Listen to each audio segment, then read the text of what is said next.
Happy April! I am so excited to kick off a new series with you all this month, all about teaching the AP Sciences.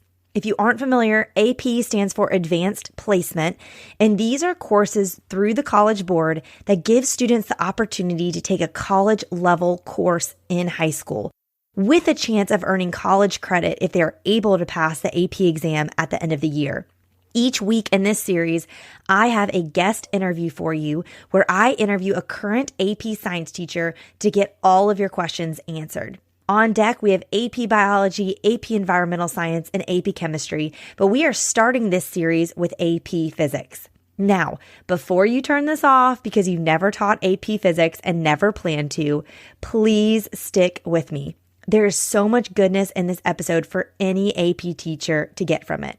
I'm really excited because I had the chance to bring back Laura Preiser for this conversation, who I previously interviewed in episode 102. Laura has been teaching physics for 10 years. She has taught all different levels of physics with a splash of chemistry too. This is her 5th year teaching AP Physics 2, and she has also taught AP Physics 1 in the past. Like I said, I've previously interviewed Laura in the fall, and we talked about physics topics that she doesn't enjoy teaching, like waves, and that her students don't enjoy learning, like kinematics, and how kind of to combat that when you don't like teaching something and your students don't like learning it. After our conversation, I honestly had a million more questions for her, and so I was thrilled for the opportunity just to bring her back on here and get all of my AP-specific questions from her answered. I feel like teachers that teach AP Physics are kind of like unicorns. It's something that I hope I never have to do, and so I'm just so thrilled to learn from someone doing something that's so out of my personal wheelhouse. And y'all, I'm kind of obsessed with our conversation. I left our interview just so energized and so inspired, and so I hope you feel the same way. One, you will hear right off the bat that I literally know nothing about AP Physics. That's going to be very apparent as we start this conversation. But two, I just found the whole thing so helpful, just to hear her perspective and just so much of what she shared. It, again, like I said, it's not AP Physics specific, and it would really help any AP teacher.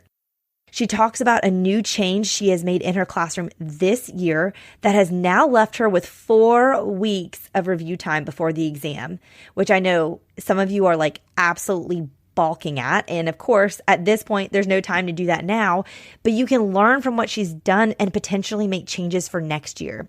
She also shares how she plans to spend that 4 weeks of review time that she has right now before the exam, how she utilizes resources provided by the College Board, and honestly, so much more.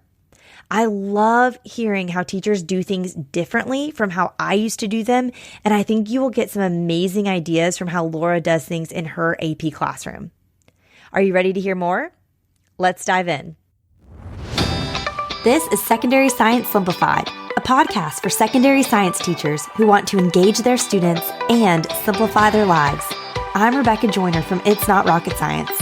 As a high school science teacher turned curriculum writer, I am passionate about helping other science teachers love their jobs, serve their students, and do it all in only 40 hours a week. Are you ready to rock the time you spend in your classroom and actually have a life outside of it? You are in the right place, teacher friend. Let's get to today's episode.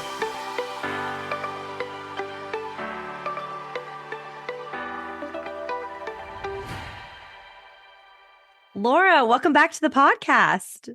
Hi, thank you for having me. I'm excited. I'm so excited. Like, this is a topic that, people in my corner of the internet, my teachers have been asking so much about. And of all of the APs, I have the least connection to AP Physics. So I'm just thrilled that you are here to show us the way, to provide the light for the teachers who are teaching this and are super stressed out. And yeah, I'm just tickled that you are here and willing to do this again. So to kick us off, just give us, the only thing I really know is that you have AP Physics 1 and AP Physics 2. But other than that, I don't really know anything about what the CED tells you or what this course or courses are about. So give us just a flyover for anyone listening who teaches and doesn't know about it either. So I'm really going to blow your mind. There's actually 4 different AP Physics courses. Stop. Yeah, I know. She's crazy. So we have AP Physics 1 and AP Physics 2, which are both algebra-based courses. And then you have AP Physics C, E&M, and AP Physics C, Mechanics, which are two courses that are calc-based physics. Wow. So there's four separate courses total. Some schools I know will do like AP Physics C, E&M, and Mechanics in 1 year. I even went to a training and some teachers did AP Physics 1 and AP Physics 2 in 1 year. Wow. That gives me the whoo. Yeah. But ultimately I think they're each, a year course. Maybe like the C classes can be taught together because I think the teacher in my building, she teaches them together. Okay. And your experiences with the first two that are algebra based. Correct. My experiences with AP Physics 1 and AP Physics 2. I've never taught the calc-based one. Okay. So what kind of creates the divide in terms of the content that's covered in each of those? I'm assuming you need to take one before two. They're not completely different. Do they have to go in So sequence? they are completely different. Wow. Okay. So I don't you look at, I know can, nothing. I know yeah, so nothing. it's interesting because you can, I teach in my district right now, I teach AP Physics 2, and kids don't take AP Physics 1 before taking my course. Okay. They usually come from maybe a physics honors class or maybe just they're feeling ambitious and just go right to AP Physics 2. Mhm. So they have the course split up so the units are very separate. You're not learning the same thing in AP Physics 1 as you are in AP Physics 2. I mean, there are concepts you learn in 1 you'll use in 2, like conservation of energy. You'll apply that to, circuits and thermodynamics and other units, but it's not necessarily the way you learn it in AP Physics 1. Okay, so what kind of divides, what makes them different? Is it just like they're just each half the different topics, or is it like is there a theme for AP Physics 1 versus a theme for AP Physics 2? So there are definitely separate topics in each. So that definitely separates the two. And they each have their own big ideas, but I feel like the skills for each are pretty much the same, using mathematical routines, designing experiments, looking at data, arguments using Mm. data and using evidence, which I really appreciate in the course, models, using models to describe different phenomena, and cross-cutting topics. So, connecting different topics within AP Physics 1 or AP Physics 2, or if you've, taken the other one, you can connect it back. So those are really the skills for each, I would say. AP Physics 1, AP Physics 2, those both share, but separately, they're two completely different topics covered. So I feel like most AP teachers just feel like the breadth that we're required to cover is like so insane. Do you feel like it's the same in AP Physics, even though there's four AP Physics, they couldn't divide it up at like smaller amounts? Yeah, so from when I taught AP Physics 1, I think AP Physics 1 is a little heavier than Mm. AP Physics 2 content wise, especially because that can sometimes be the course that kids take instead of maybe taking physics honors or a physics Wow. class. They, hop right into AP Physics 1. So I think the content is more in that course just because a lot of the times it's maybe their first experience with physics, Yeah. So if they're what do at you that think about level. that? Like schools that do that, do you think that's just like absolutely foolish, or do you think it is doable? I definitely think it's doable. Okay, In good. my personal experience, I know I've talked to other teachers who don't feel the same way. In one of the districts I was in where I taught AP Physics 1, kids went right into AP Physics 1. They did not take an honors, they did not do anything. And I feel like when you go into a course like that, it's a clean slate. So Mm. you're learning things as you go. You're not trying to remember something from last year or confusing it with something from last year or trying to just associate things that way. You're just kind of learning as you go and everything is new. So you're just going through it in real time rather than trying to refresh, but maybe you didn't really even get it that time. Mm. So I find it can be very doable to just go into the AP if you're at that level and have that work ethic. Right. Do you think the most important prerequisite is that work ethic? Do you think it's a strong math background, or what do you think is like the most important thing to be successful? I think a good work ethic Mm. is really important because, like you said, it's a lot of content and you can do so much in class, but having a good, strong work ethic and understanding time management, I Mm-hmm. think can really help you in the course and really putting that effort forward.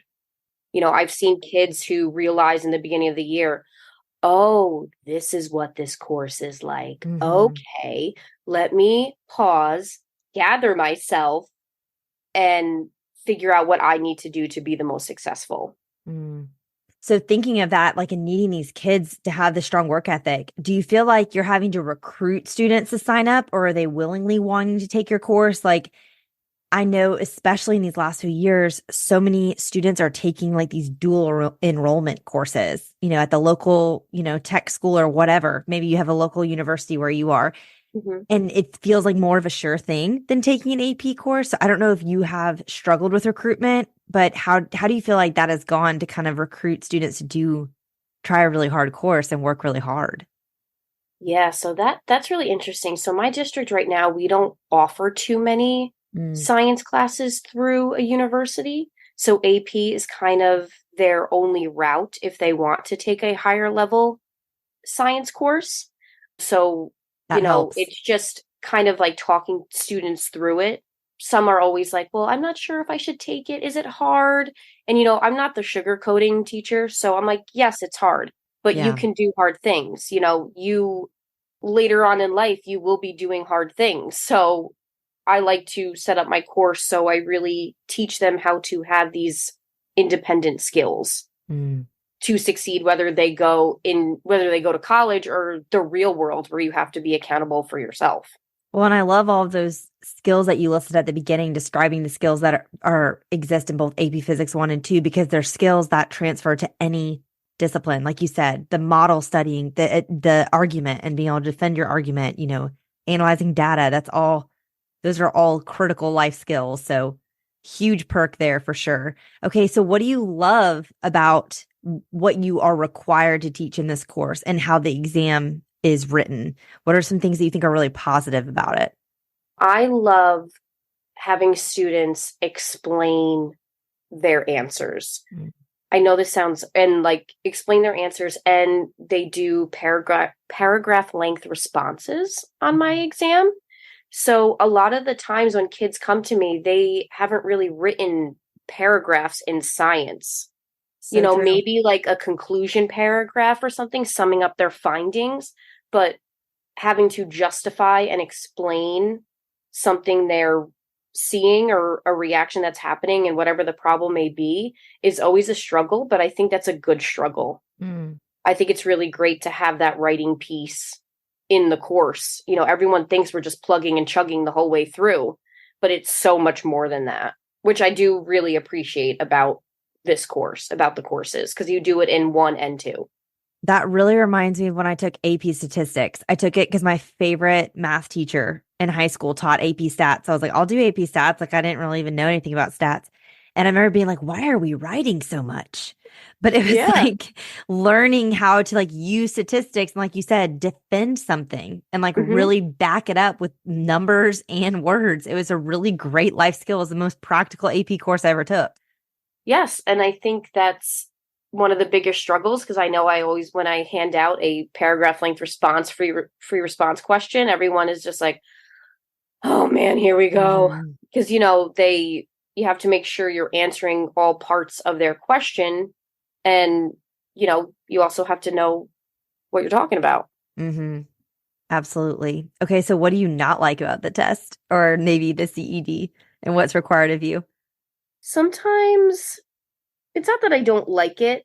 I guess sometimes I struggle with and not necessarily the wording of their questions because am in New York State, so we have to deal with the Regents exam as well. So we deal Mm, with those sort of questions. But sometimes I feel like their questions, I'm like, how do you expect them to get to this from this? I just feel like I guess I don't always understand their train of thought designing the questions. So sometimes I struggle explaining to the kids like where we can go from here or how to get there. And I want to have all the answers. I want to be as helpful as possible. So that is sometimes a struggle for me. hmm I felt that a little bit with AP biology that like so much of the success depended on their ability to be a good test taker and really like sort through, at least for AP biology, they give you a lot of extra information to kind of stress you out that's like not necessary. And it's like you said, it's really zooming in and being like, what do they actually want you to say here? You know, it's very Exactly. tricky. Okay, so how, like, I feel like the biggest question when I sent out a email to my email list, thousands of teachers. It was so funny. I have a friend who helps me with my email, and I was like, hey, just FYI, like, reached out to see if people had questions. If people send them in, just like let me know what they are. And she was like, I'm so glad you warned me, because I opened the email and was like so Oh overwhelmed because my people had gosh. so many questions for you and the other AP teachers, which was awesome. But the biggest resounding question for every subject area was like, how are you teaching it all? Like, how are you covering all of it? Especially, I don't know in New York, but I'm assuming you probably go back to school later, like after Labor Day, and you Hmm. still have that test like early May. So you're losing a month of time that like the state schools, in South Carolina, we start early August. Yeah. So Yes. how are you doing it? And or like I feel like a lot of people feel like the solution is, do I just have to assign like an insane amount of homework? Or how do I do it? So this year, I actually am doing something completely different, and I'm so happy I decided to change it. Ooh, tell. I took a flipped classroom course over the summer. And you people always talk about flipped classroom and like, well, videos at home, this and that. And I'm like, oh, okay, that's really cool, great, yeah. But when I took this class, some of the research behind it was from an AP Calc teacher, and I'm like, Hmm. what is going on here? So what I decided to do this year, College Board actually came out with videos for each topic. And this came out of the pandemic, which is actually really great. It was one of those things that is like so positive from the pandemic. I can't even explain how great I think the videos are. Because what better resource than College Board? Right. So, what I do is I give the students 2 weeks to watch all the videos in a unit. And it's usually like before the unit starts. So that way in class, they take notes on it. And I check their notes and stuff. But in class, I'm able to truly just do problems and practice and labs. And I've seen such a difference in my test scores this year Mm. because I'm able to really take time during class to do free response questions, multiple choice questions, lab activities, designing experiments, which are all things they're going to see on their exam. So I will definitely continue to use this method with my AP class because it really has given me so much more class time. Okay, I love this. So, two follow-up questions. How long are the videos? Because I think one of the fears is like, I feel like most kids who take AP science are taking a bunch of APs. Like AP science feels like to me the hardest of all the disciplines. And so they're having all this AP homework. I love that you said you just kind of give them 2 weeks to a whole unit, but like how long are these videos? And how do you ensure they're not just like all one person's taking the notes for the team and they're all copying, or do you even care? Like, does that show up in your class dynamic or how? Because I like obsessed with the strategy. Like to have more practice problem time and lab time is amazing, but how do you ensure it's legit? So ultimately, because I give the 2 weeks, I try to be conscious about what else I'm posting for homework during that time. Right. And usually a unit is probably maybe 3 to 4 hours of videos, but Okay. over 2 weeks, it's very manageable. And I Yeah. always tell them, how you manage it is how you manage it. Because some kids got upset, like, oh, why don't you assign a certain number of videos, each night? And I'm like, well, because people's lives are different each night. Right. You guys are 11th to 12th graders, so like maybe you're working, maybe you have a sport. Maybe Wednesday you can watch 5 videos where Thursday you can only watch one. Right. How you manage your time, and that's just a skill. It's a life skill they're learning as Hmm. well. So how they manage their time is up to them. I give them a Cornell style template to use their notes Okay, on. cool. And what's cool about the College Board website is you can see if they watched the videos. Perfect. So you can track that as well. So I do peruse that. But again, if they're taking an AP class, I do try and set it up like these are your notes, what you do with them and how you take them is up to you. Right. Which is so college. I'm like college, I'm like 75% of the time I'm teaching this to myself. Back then it was in a textbook, but I'd much rather learn from a video. Yes. And, sometimes physics videos that are not dry are really hard to find. Right. Because, like, sometimes I'm like, if I'm bored, they're already bored. So, Totally. like, we're not assigning this video. And the College Board ones, the teachers are engaging and they're really great videos. And again, like, what better resource to use than the College Board website if they're open to you? 100%. That's my number one advice for anyone teaching AP is make all your test questions come directly from the Mm-hmm. questions that are provided from College Board, even if they're released on the internet. It's better to use their wording, like you said, and hear it directly from them because then they're so familiar with it when they get to the test. Exactly. And you can tell some kids take really detailed notes. Mhm. Some kids do like an abridged version, but it's really to that point. If you're taking this class, it's up to you what you want to get from this class. And then what I also do is I have note packets for each unit, which I used to do guided notes. So that was before I flipped my classroom. So I used to do guided notes. So now instead of kind of not wasting my time, but wasting time just like filling in the blanks, they fill in the entire note packet before and we do all the problems together. So I give them a copy of the note packet with no problems filled out. We do a quick review of what's filled out before and we do the practice problems together. I love And then that. at the end of the unit, I post like the completed unit packet with the practice problems and everything filled in for them. So they have that resource as well. But again, I'm not using that class time to just fill in my guided notes. That's so good. That's such a time suck, especially when you're covering so much content. Yeah, and I found that I'm able to do, where last year maybe I was doing 2 FRQs per unit, I'm able to do like 4 or 5.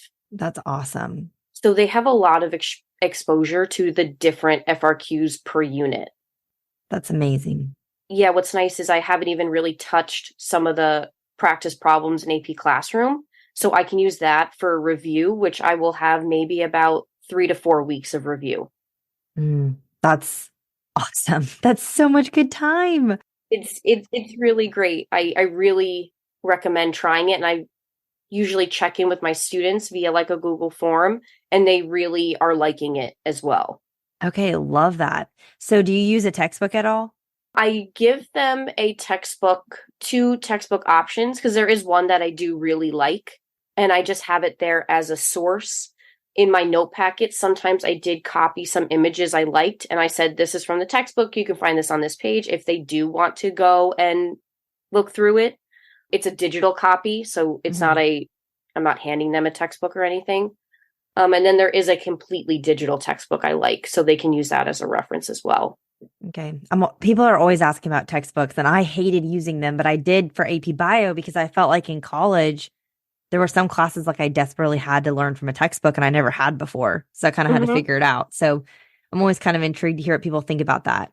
Okay. I feel like you've really shared how you are reclaiming your class time. What do labs kind of look like for AP Physics and how much of your are they giving you do you have a AP Physics lab manual like we did for biology that are the required, but I'm using quotations because they're just encouraged? We don't have anything like that, nothing like required or like that we have to do.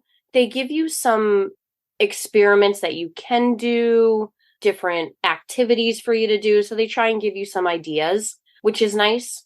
But I tend to just kind of do my own thing based on like what topic I think would benefit having a lab with. What do you think are some of your favorite labs or topics you love to dive into labs with? Okay, so it's interesting. Optics is probably one of my least favorite to teach, but has the best labs. Interesting.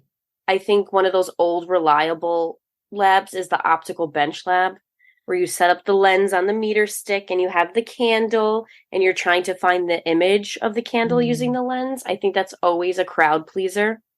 They're like, oh my gosh, I got it. I see the flame. I see the flame. And you're like, this is awesome.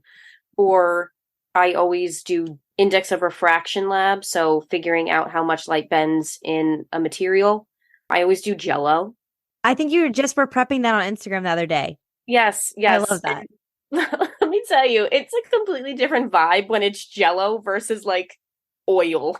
Like Mhm. there's so much more into it than otherwise. It's so fun.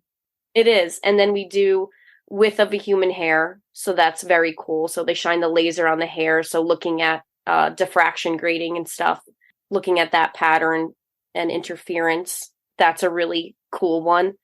I actually saw that one in the training for AP Physics too. It came up, I believe, and I was like, oh, I got to try that one. So that one I really enjoy. Did you go to an AP Summer Institute? I did. I went for both. So I went for AP Physics 1 when I taught that, and I went for AP Physics 2, and both of them I very much enjoyed. The instructor was really great. The people in the class either had taught before, so they had really great information. Mm. So you're learning from them, and I really enjoyed it. I really recommend. I know AP Physics is going through a big change Ooh. at the end of this year. Uh-oh. A lot of shifts. So if I end up, teaching the course again next year, I would like to go to that training again because I Yeah. really did find it beneficial. Yeah, I always love to hear what people think. I went to one before AP Biology. They threw it on me semi last minute, like right before the end of the school year, and knowing I was going to teach it in like 3 months. And I was like, you have to pay for me to get some training. Like I'm Hmm. so overwhelmed. And it was a year or two after biology rewrote their CED. So I was like, I can't use like the old AP bio teacher stuff because he never went to the new training. I got to have it. Yeah. And I cried every day of that training because I felt so inadequate. Yeah. But And if that I understand. but I learned, like, I would have been Yeah. clueless if I hadn't gone. And what was so funny is I was the only one asking questions the whole time. And so I Mhm. tell everyone, like, you've got to go and just be humble and willing to Yeah. be like, I don't understand. And it was so funny because I felt like I was the stupidest person in the class. I was the only person asking questions. And then the last day at lunch, like four of the other people in my class came up to me, my cohort, and they're like, we just want to say thank you so much for asking all the questions because we didn't know what was going on, but we were too scared to ask. And I was like, guys, And I've we're been, adults. I know. And I'm like, I've been crying every night thinking I'm the dumbest person in this room. And we're all struggling, but no one was willing to say it. Yeah. That's But so funny. I learned so, so much, like you said. So I love to hear like if it's similarly helpful for other people. Yes, I really thought so. And again, you kind of make that connection with the people in the room as well, Yeah. because some people had never taught it like me. And I was like, I don't remember the last time I even looked at something thermodynamics related. Okay. What can I spell it? I don't know. I'm like, we need a refresh. It's so true. Like you're thinking about stuff that, especially like, I mean, I had taught like, honors biology and general biology, but then some of the stuff we were talking about at the AP training, I'm like, I took this like sophomore year of college, like Yeah. biochem. I don't remember the, 75 enzymes for every single step of cellular respiration. Like, I don't know. No. And so, yeah, it's a doozy. So any tips for that of like, for the teacher who's walking in and like, I don't know, feel like I have a grasp on this content. Yeah. Breathe. Number one. Number two, I feel like always be honest with your class because they can smell, fear. I've always been really honest and it's always been very received, with like even with my physics classes, like I've never done this lab. So let's see how it goes. Let's try it. Let's do this. And they're like, okay. And then some kids will even give suggestions like, what if we did something like this instead? I'm like, oh, great idea. I So I love really that. think be honest with the kids and use all the resources that Mhm. College Board has available. So Yes. when I first started, they didn't have that stuff, but I feel like even just using it now as a quick refresher for myself, because I always try and refresh myself every year, no matter how long you've been doing it. Like, when does it get easier? I know. Just keep finding resources that work for you, because there are a good amount out there for definitely Mhm. AP Physics 1. Yeah. I Yeah, there's love some great that, resources. that just idea of being honest. Like I remember Yep. doing practice FRQs and pulling it up on my whiteboard and projecting it. And like us, like as a class, I had a nice small section my first time, but like being able to verbally process it with them and walk through it with them and be like, okay, here's what I'm thinking. I don't know. Let's see if we're right. Like, let's see if we interpreted this correctly. I think the honesty is huge and being like, hey, I'm going to be in the trenches with you. Like, I want you to pass just as much as you. And so I'm going to be working really hard. Like, I told them when I assigned my homework, like, I'm studying every night, just like you, to get ready for this. It's hard. Yes, it's so true, and I always like to be prepared. So I feel like if I'm assigning an FRQ, or multiple choice problems, I always do them first. Oh, yeah, I go through, I show my work, I do it all, and it's for them, but also for me. So totally. don't feel like if they come and ask you a question about a problem and you're like, hey, I just need a couple minutes to solve it on my own first, and then we'll chat about it. I'd rather, but the kids would rather you maybe take a minute and do it right and then explain it to them rather than maybe you stumble on yourself or you're not confident in that moment. Then like just take a minute and do it out yourself. Right. Give There's yourself a there's minute. nothing wrong with that. Okay. So I love this kind of culture you've created in your AP class. So, how many sections of AP physics are you teaching and about how many students do you have at a time? Because I think I was able to kind of have that rapport with my students, but I had such a small class. So I'm wondering, what it's like for you. I have one section. I usually have one section and it's about average maybe 15 Okay, that's a nice kids, size. maybe like 10 to 15. Yeah, it's Okay, that's it's the very perfect manageable. size. Honestly, Hmm. that's so nice. Okay, so do you feel like grading is overwhelming at all? Or like, especially since you're saying so much of it's like explanations and like reading all the stuff they wrote, like, how do you keep up with the grading? Because I think you have 4 preps, don't you? Or three I have three. right now. Yeah, I have three. I was like, how many do I have? I have three. So it depends on the type of problem. So if it is like a paragraph length response, I'll just grade that paragraph part, not the other Mhm. parts that lead up to it. Or that's really what I've been trying to do is kind of just grade parts rather than the whole. And a lot of the time, what I've been doing this year, another thing is because we have time, I'll give them the FRQ, they'll work on it, and then I give them the scoring guides so they can see what the scoring guide looks like and kind of gauge where they would be. And, some kids are asking me for clarification like, do you think I'd get the point here? Do you think I wouldn't get the point here? How could I have gotten the point? So, really, again, another way I'm holding them accountable for themselves is really using that scoring guide, grading their work, and then reaching out to me if they have any questions or problems. I love So, that. and then on Google Classroom, because that's what we use, I always post the question blank, the scoring guide, and then my solutions. So, how I would answer it. And they can see kind of where they are with respect to what I put and the scoring guide and their own work. So they can kind of work through that. And if they need me to go over anything, they're pretty good about asking. Right.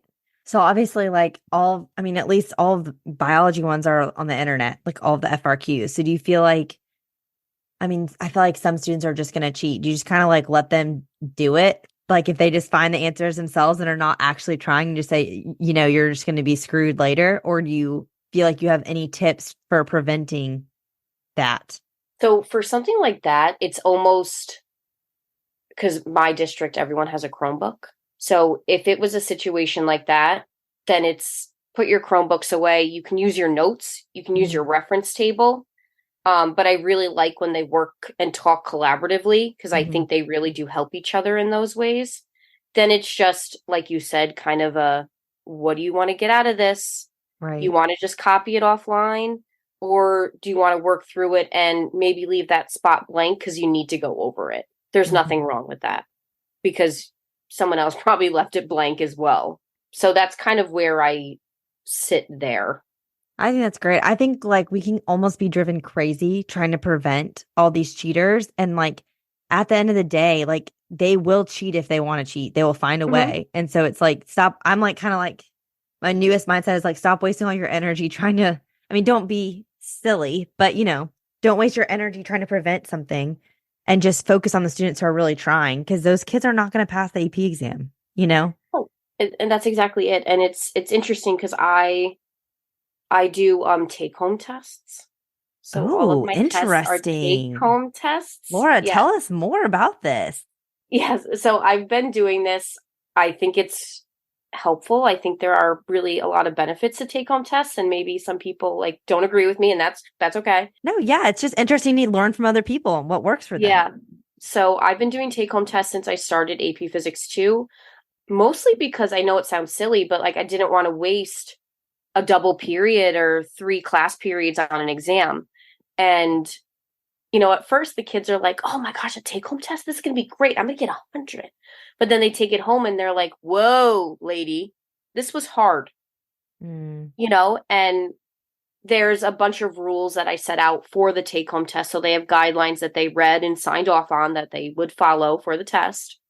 And I think it forces them to look up the material, look back in their notes, use their reference table. And, if they are looking it up online, they have to tell me. They have to give me the website because I know how the internet works. So they have to just let me know. And kids are pretty good about saying, like, I found it here. And if I go to that link, I don't want to see it copied. So you need to show me you understood what was going on in this problem now in your own words. So kids are pretty good about that. So I've seen really good, the first take home test is always the worst. Because I think they're like, whoa, these questions are hard. I can't Google everything. Right. So that it really does get better from there. So I really like the take home tests. My follow-up question would be, I used to be like, not understand why people did that or why they did open note. And then, as time's gone on, I've really loved the idea of it, especially just the open note and almost putting everyone on the same playing field, from like kids that would cheat, being like, hey, you can all use your stuff. My question is, though, how do you prepare them? Do your students struggle with the time constraints of the AP exam when they get there, having had, unended time? Because one of the things I distinctly remember about my students was coming off of the AP bio exam, and on the AP bio teacher Facebook group, all of these people being like, none of my kids finished. They all said it took too long. And every kid in my class said they had plenty of time because I had like drilled them in the time constraints. Is that a problem, or do you feel like they kind of figure it out? I've never really had too many kids complain about time after the exam, but during review, that's when we really have that kind of time to take in class. And plus, at review time, it's the entire course. Right. So, they're really practicing going through multiple choice that aren't all in optics or aren't all in fluids. They're really going through all the topics and really seeing how they, do on the multiple choice. So when we have that review time, that's when I take the class time to say, you have this amount of time to complete these multiple choice. Go. And then we talk. Right. And then we'll go through them, sort of thing. But at least it gives them a feel for the time. Okay. So when you have this 3 to 4 weeks coming up, so exciting. I'm so excited for you. Yeah. How are you going to be dividing up that time? Like, review is so important, but I personally hate review because I feel like it can get so boring. So what are you doing with all that time to make it useful for your students to really help them pass? So I'm going to do a few things. So first I'll focus like a period or 2 on each unit and just kind of focus in, just kind of refresh them on that. So for midterm, I did use your project for the teach the class. Woo. Yes. So we have those to reference back to as well. So I can do a period, reference their midterm reviews, and just take time for each content. And then I do plan on taking a couple days to annotate the reference table, because some kids just think it takes up space on their desk. I'm like, why are you memorizing Bernoulli's equation? Okay, it is literally written here for you. I'm not impressed. Okay, I'm 0% impressed that you memorize this equation when it's given to you. So the goal with the annotating the reference table, I saw this from an AP Chem teacher on Instagram, and I was like, oh, girl, I need to do that. She like printed them really big, and then in groups, they just kind of wrote all over it. And I wish I had more time to do it last year, so I'm definitely going to do it this year. And it's just kind of like writing all over their reference table. So maybe when they're taking the exam, they can kind of picture what they had written or picture what they had did, because there are some equations that are not on that reference table. Even little notes on how to use the equation. So I do plan on taking a couple days to do that. Again, because it's not meant to take up space on your desk. It's meant to be used. Right. And then we're just going to work on some exams, Hmm. print out exams. We're going to work in class. They can't leave the classroom, college board rules. So we will just be doing those in class as much as possible. I do sometimes like give them, a couple breaks. If we have a double and we're working through, let's take 10 minutes. Let's just like have a snack. Right. So I do, give them time to breathe, but it's really the time to just kind of get it done. This Right. is kind of the last push, and that's what I tell them. Okay, so do you use any of the AP like prep books out there, like Barron's or anything, or do you have any other like prep resources you found really helpful to use other than, of course, the like provided exams from College Board? I've actually never really found a great review book I like. I know some AP physics teachers have talked about the 5 steps to a five. I think that's the Right. one that comes up the most. People really like that. I just never have really gravitated towards one or the other. Mhm. I wish I had. That should be something I should look into, to be honest. But otherwise, I really just use the resources there for help. Yeah. I also really like the website Fiveable, I think it's called Fiveable. Mm. And they have kind of a brief overview of each topic as a whole and then the subtopics, like little study guides. It's really a cool website. It's for like all AP classes. They have it Cool. for. All Yeah. right, we'll look up that. We'll look up the link so we can put it in the show notes. That's really Mhm. awesome. Is there like there's an amazing AP Bio like Facebook group. Probably has like thousands of teachers. Is there something like that for AP Physics? Yep. Yep. It's called, I think, like the National AP Physics Teachers, and they all talk about AP Physics 1, AP Physics 2, AP Physics C. All the APs are covered, and there's so many generous teachers in there. It's incredible. Okay, that's awesome. We'll find that and we'll link that in the show notes too. My one warning I always say for any Facebook group though is I feel like Facebook tends to attract a lot of like negative people and people going to vent. So if you find yourself in a Facebook group and you feel depressed, leave or mute it. Like I used to Yep. like to use the AP Bio one just to search stuff. Like if I had a Mhm. specific thing, like how am I supposed to teach, this topic, I would search it and see what people had said. And also, some people in those groups go so far beyond the depth required. And then you're like, am I not teaching You're this deep like, enough? am I supposed to do that? Right. And then I'm like, okay, wait, you've been teaching this for 45 years and you're just like super passionate about, glycolysis. I'm going to let you do your thing. So true. Yeah, yeah, yeah. Okay. But that's good to know that that exists. Okay. Two more real questions for you.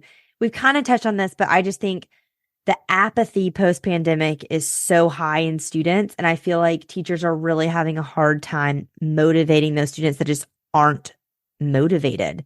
So, do you have any other tips just to help with those people? Mm, I wish like help those students. Yeah. I feel like we're just seeing that a lot, and it's really a struggle Hmm. just trying to get certain kids to motivate themselves. And, I had a few that were questioning whether to take the exam or not. Mm. And I'm like, you sat in this class, you're doing what you can do. I think you should. I, want to see kids succeed. So just trying to make them see that they are good enough. Hmm. It's it's really hard. It is so hard. And I think it's going to take so much time to like Hmm. reverse this mentality. I wish I Yes. had a better answer too. No, I really agree. And I think, building a good relationship with the students as much as you can, Mhm. I think can really help with that. Yeah, absolutely. How many of your students are choosing not to take the exam and how do you motivate them? If like at what point can they decide I'm not going to sign up for this? And then how much left of the school year do you have with them? I feel like I had a few kids come to me recently, you know, asking me, "Do you think I should take the exam? I don't think I should take the exam." And, paying for the exam aside, I said, like I said before, you took the time to sit through this entire course. You've Hmm. been handing in your assignments, you've been taking the quizzes, you've been doing the take-home tests, you're doing the labs, you're submitting all your work. Why not? Because you're afraid of the exam. You're afraid of it. Don't be afraid of it. It's just another thing you're going to check off your list ultimately in the end. The score does not define you. Think about, you know, the fact that you made it through, survived, if you will, Yeah. this course, which may have been the most difficult course you took in high school.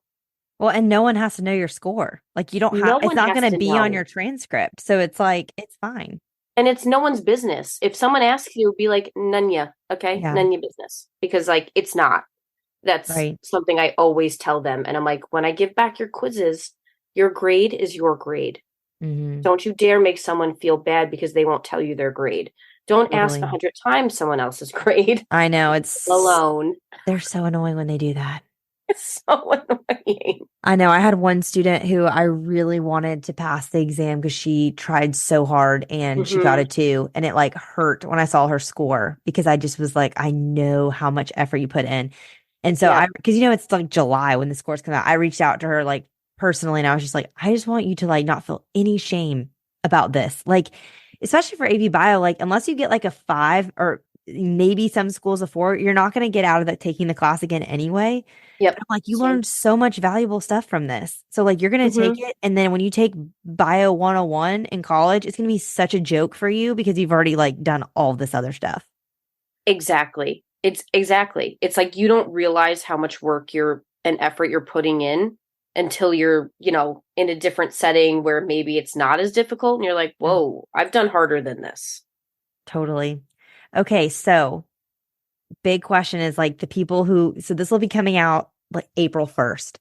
So some people are starting to get contracts. They're starting to find out they might be teaching AP Physics one or two for the first time next school year. What would be your advice for that like new to the AP Physics world teacher? Ooh, what would be my advice? Again, breathe. You're gonna be fine.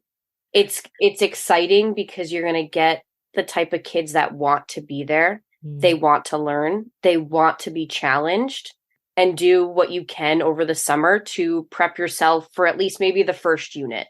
Hmm. Don't overwhelm yourself with like, I need to know the whole course by the end of the summer. Right. Don't overwhelm yourself. Get your first unit under your belt, get it solid, and that way you can really have fun with it. And like I said before, be honest with your students. It makes a difference. And ask for their feedback because they will give it to you.